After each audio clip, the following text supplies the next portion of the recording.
రాష్ట్ర ప్రజలకు, నా అక్క చెల్లమ్మలకు, నా సోదరులకు, నా మిత్రులు, నా స్నేహితులు అందరికీ నా యొక్క హృదయపూర్వక నమస్కారాలు. ఈ పొద్దు గెలుపు తెలుగుదేశంది కాదు, మన అందరి గెలుపు. ఈ ప్రజలకు జరిగిన అన్యాయాలకు ప్రజలు చెప్పకుండా చేయకుండా వాళ్లకు మోసానికి ప్రతిఫలంగా మోసమే చేస్తున్నారు. వాళ్ళు ఇచ్చిన పింఛన్లు కానీ, వాళ్ళు ఇచ్చిన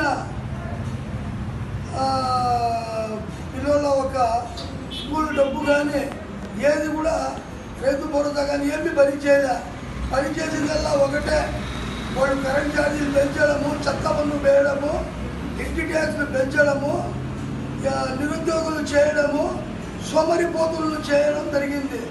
ప్రజలకు ఎటువంటి సాయం చేస్తారంటే నిరుద్యోగులు చేస్తారు, సోమరిపోతులు చేస్తారు. ఏ రాజు అయినా కానీ ప్రజలను ఈ విధంగా చేస్తే ప్రజలు మళ్ళీ తిరిగి ఇదే విధంగా చేస్తారు. ఏ ప్రభుత్వానికి అయినా కూడా నేను చెప్పేది ఏమిటంటే చాలా అన్యాయం జరిగిపోయింది రాష్ట్రంలో. ఇసుక అమ్మేస్తున్నారు, మట్టి అమ్ముకున్నారు, పనికిరాని షారాయిలో కలిపి దాన్ని విచ్చలవిడిగా అమ్మడం జరిగింది. దీనివల్ల తాగిన వాళ్ళ గుడ్డలు చెడిపోయి, కిడ్నీలు చెడిపోయి, హాస్పిటళ్ళ పాలు, రోగాల పాలు చచ్చిపోయి ఎంతోమంది చచ్చిపోవడం జరిగింది. వారి కుటుంబానికి సాకే దిక్కుపోతే వాళ్ళకు సంసారం చూసేవాళ్ళు నాలుగు ఎవరు చాలా పొరపాటు చేస్తున్నారు. వారి పరిపాలన నుంచి తప్పించుకుందని ప్రజలు మంచి గుణపాఠమే చెప్పినారు. 4 కోట్ల రూపాయలు ఇస్తామని మా పార్టీలో కొమ్మని సీఎం రమేష్ గారు తెలుగుదేశం పార్టీకి పిలిస్తే ఆహ్వానిస్తే మేము పోలేదు.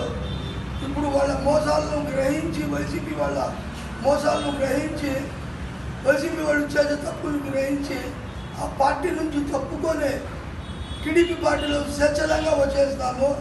ఆ పార్టీకి గెలిచడానికి రాంప్రసాద్ రెడ్డిని ఎమ్మెల్యే చేసి మా ఒక వాణి అసెంబ్లీలో వినిపించాలని మేము కోరుకున్నాము.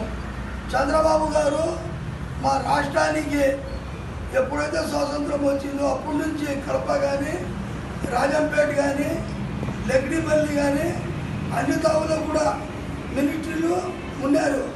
రేజిట్లో మాత్రం మినిస్ట్రీ లేరు. దయ ఉంచి మా రాష్ట్రంలో మా రైతులకి మినిస్ట్రీ ఇస్తే మా ఊరు కూడా మేము డెవలప్మెంట్ చేసుకుంటాము. ఆయన పేరు చిరస్థాయిగా ఉండిపోతుంది, చంద్రబాబు గారి పేరు. ఈ క్యాన్సర్లో ఎవరు కూడా చంద్రబాబు గారిని మర్చిపోరు. మా రాంప్రసాద్ రెడ్డి గారు చాలా మంచి వ్యక్తి. వాళ్ళ నాయన కూడా స్వర్గీయ నాగిరెడ్డి గారు ఎమ్మెల్యేగా ఉండేటప్పుడు చాలా మంచి పనులు చేస్తున్నారు. మాకు బస్టాండ్ అయితే ఏమి, స్కూల్ అయితే ఏమి అన్నీ చూస్తున్నారు. వాళ్ళ కడుపులో పుట్టిన ఆయన మంచి చేస్తాడని ఆశిస్తున్నాం మేము. ఈయన ద్వారా ఎవరైతే భూములు 150 ఏళ్ళు 200 సంవత్సరాల ముందు సంపాదించుకున్న పేదోళ్ళ మా ఒక పేదోళ్ళ భూములు, పెద్దోళ్ళ భూములన్నీ లాక్కొని శ్రీకాంత్ రెడ్డి గారు వాళ్ళని బినామీ పేర్లతో పెట్టుకున్నారు. రాంప్రసాద్ రెడ్డి గారు వాళ్ళ భూములు మేము లాగేస్తాము, మీ భూములు మీకు ఇప్పిస్తాము, మీకు న్యాయం చేస్తామని చెప్పారు. న్యాయం చేస్తారని కట్టుబడి అందరూ కూడా కలుసుకొని ఉన్నారు. మాకు న్యాయమే జరుగుతుంది ఈయనకి మేము నమ్ముకున్నాము.